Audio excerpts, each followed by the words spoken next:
Speech act is a group of utterances with a single interactional function. There are three types of speech act: locution, illocution, and perlocution. Locutionary act is the physical utterance by the speaker, where the speaker performs an act of saying something.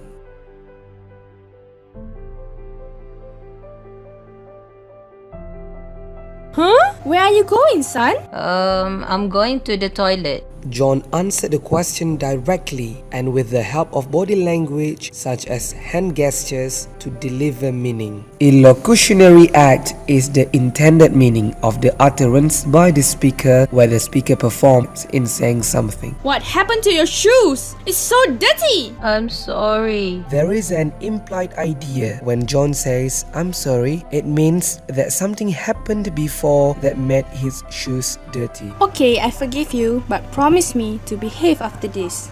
Yes, Mom, I will.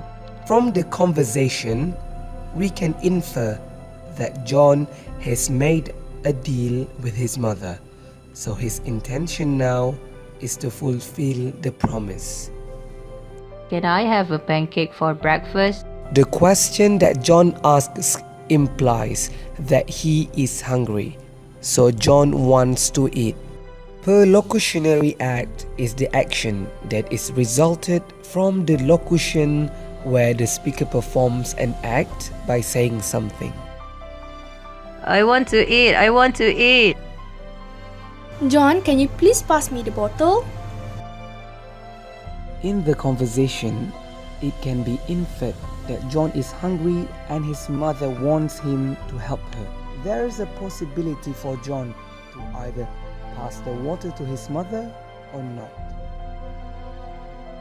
Context or setting is an idea of a conversation.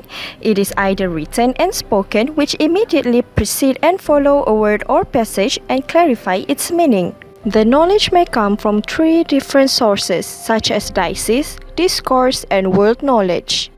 Deixis is the physical context of the utterance. It points or specifies function of some word whose denotation changes from one discourse to another. Or, as in short, it is basically pointing via language. Let's take a look at the example.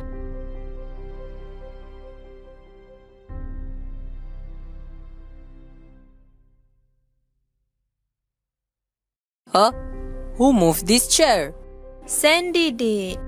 From the example, we can see that the boy used this before the object chair to point out that specific chair moved by Sandy. Other examples of deixis, such as the, and pronouns such as she and he. Now, let's move on to discourse. Discourse is a discussion about a topic either in written or face-to-face form. And most importantly, the topic discussed is understood by both speakers. Okay, student, do you understand? Crystal, madam. The usage of Crystal by the girl student shows that she understood to the lesson taught by the teacher.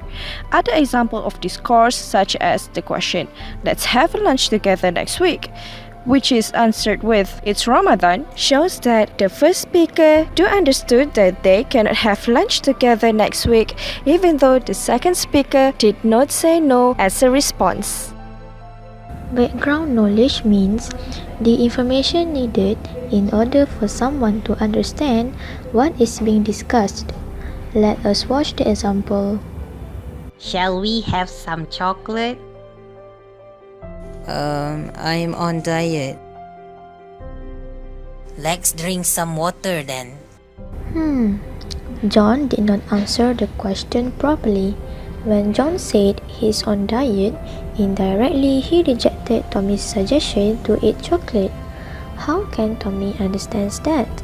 It is because Tommy has the background knowledge that John is currently on his mission to lose some weight. Let's drink some water then. Sounds good.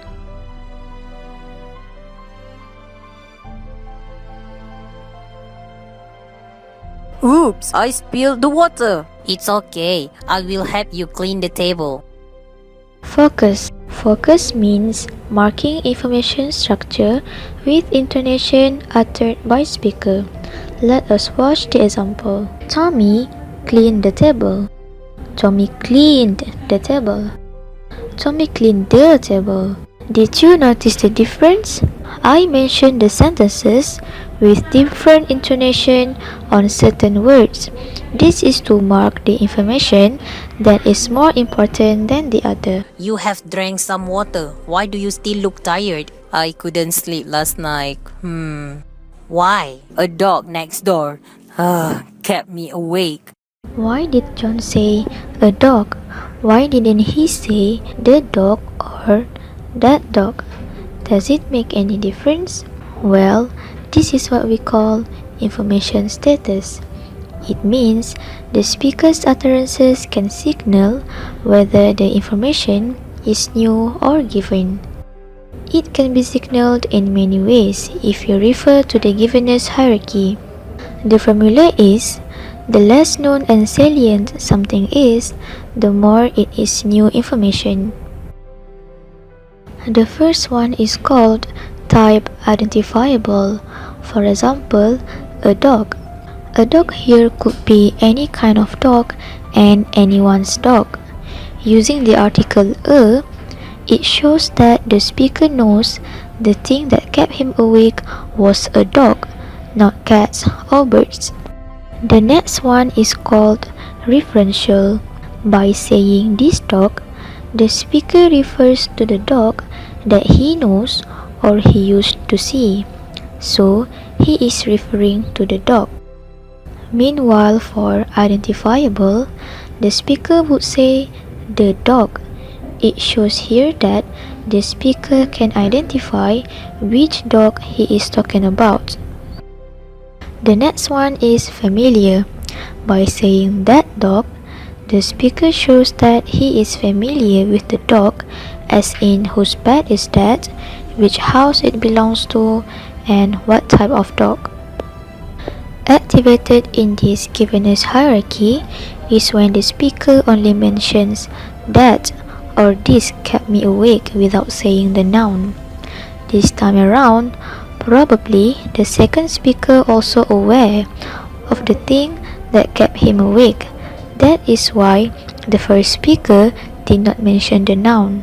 The last one is called in focus, where the speaker says, "It kept me awake." This means he was certain that that particular dog was the one which kept him awake. Plus, it shows that the first and the second speaker already know about the dog and its behavior. Poor you. No wonder you look tired. It's okay, John. It's time to go home. Let's go.